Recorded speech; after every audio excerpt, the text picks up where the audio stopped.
ሳሙኤል እባላለሁ። የምወዳደርበት ካታጎሪ ሄቪ ዌት ሚድል ሄቪ ዌት የመጀመሪያ የዛሬ አመት ሁለተኛ የወጣሁት ዘንድሮ ደግሞ እንግዲህ ከፈጣሪ ጋር ትንሽ ያስቸግራል። ያው ድካም አለው፣ ብዙ ዋጋ ትከፍላለህ ምናምን ማለት ምን ያህል ጊዜ ነበር? 3 ወሬ ነው።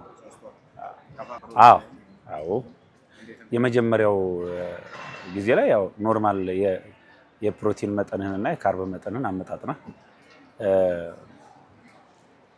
ዲፊሲት ውስጥ ገብተህ ነው የምትመጣው። ከዛ በኋላ የፕሬፕ ሰዓት ላይ ነው ካርብህን የምትቀንስ። ካርብህን እንደገና ደግሞ ቀንሰህ ደግሞ ኦን ኦፍ እያደረግ ከዛ ደግሞ የምትጨምርበት የፕሬፕ ቀናት ላይ ውድድሩ አንድ ቀን ይላል። ያው ብዙ ነገር አለ የሚሰማ ደስ የሚልህም ነገሮችም አሉ። ዋጋ ከፍለህ እዚህ በመምጣት ምናምን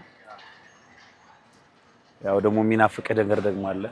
ብዙ ነገሮች ያልበላሃቸው ምናምን ምግቦች አሉ። ብዙ ገና መብላት የምትፈልጋቸው አሁን በጣም ለ3 ወራት ከብዙ ህግ ከባድ ስለሆነ ህግ ይሄን አታድርግ ይሄን አድርግ የሚል ህግ ከባድ ስለሆነ አሁን ደስ በሚል እንትን ውስጥ ነው ያው ህግ ውስጥ ስትገባ ደስ የሚልህን ነገር ነው የምትከተለው እና አታድርግ ተብለህ እዚህ ስለደረስ አሁን ለማድረግ እንግዲህ ያን ስሜት እየናፈቅ ነው በደስታ አሸናፊነት ነው። ምንም ጥያቄ የለም።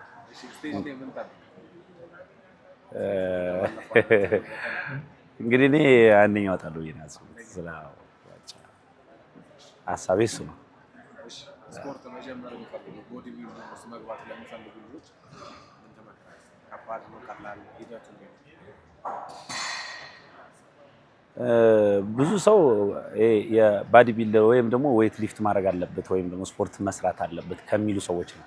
እንግዲህ እኔ የመጀመሪያው ስነሳ ባዲ ቢልደር ሆናለሁ ብዬ አስቤ አይደለም የተነሳሁት። ስፖርት መስራት ፊት መሆን ስለምፈልግ ስለነበረ ብቻ ነው ስፖርት መስራት የጀመርኩት። ከዛ ግን ሂደቶቹ ሰውነትን ማየት ትጀምራለህ። ከዛ ሰውነት ደግሞ ይመራሃል ምናምን ጥሩ እየሆንክ ስትመጣ ኮንዲሽንን ስትጠብቅ ጥሩ እየሆንክ ስትመጣ እንደገና ትሻገራለህ እና ሰው ከታች ነው የሚነሳው። ሁሉም ሰው ካለ መስራት ነው የሚነሳው። ስለዚህ ቢሰሩ እመክራለሁ ሁሉም ሰው፣ ምክንያቱም ሌላ ቦታ ላይ ከሚውል ደስ የሚያሰኝ ህይወት ስለሆነ እዚህ ህይወት ውስጥ ገብቶ ቢያየው ደስ ይለኛል። እኔ ወጣትን የምመክረው ያን ብቻ ነው። እኔ እንግዲህ ልዩነቱ አይታየኝም፣ ለእኔ ልዩነቱ አይታየኝም። ምክንያቱም አምናም ውድድር ነበር፣ አሁንም ውድድር ነበር። ልዩነቱ አይታየኝም። ምናልባት አሁን ሽልማት ያለው ይመስለኛል ባልሳሳት። ከዛ ውጭ ምንም ነገር አለ። እኔ 3 ጊዜ 4ኛ ዓመቴ ነው የምወዳደር እና ልዩነቱ አይታየኝም። ብዙ አመሰግን የምፈልገው ሰው አለ፣ ግን